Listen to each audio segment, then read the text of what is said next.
అందరి servers internet కి open ఉండాలా లేక కొన్ని హిడెన్ గా ఉండాలా? సబ్నెట్ అంటే ఏంటి?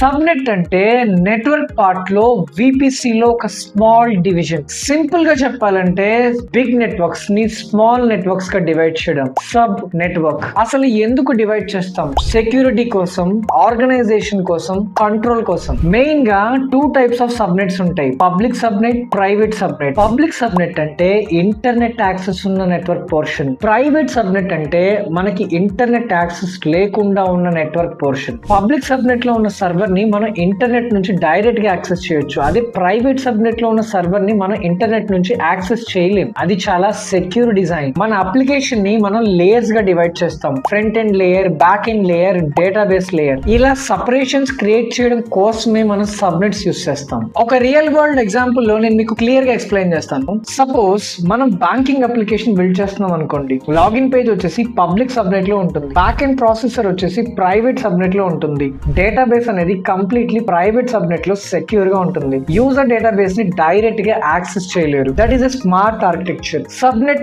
ఎప్పుడు విపిసి లోపలే క్రియేట్ అవుతుంది. సబ్నెట్ అనేది సింగిల్ అవైలబిలిటీ జోన్ కి మాత్రమే టైడ్ అయి ఉంటుంది. పబ్లిక్ అండ్ ప్రైవేట్ సపరేషన్ కి ఇది చాలా important. Good subnet design equal to good security. Right subnet design కనుక మీకు ఉంటే half of the security part అనేది ఆల్రెడీ అయిపోయినట్టే. Thank you.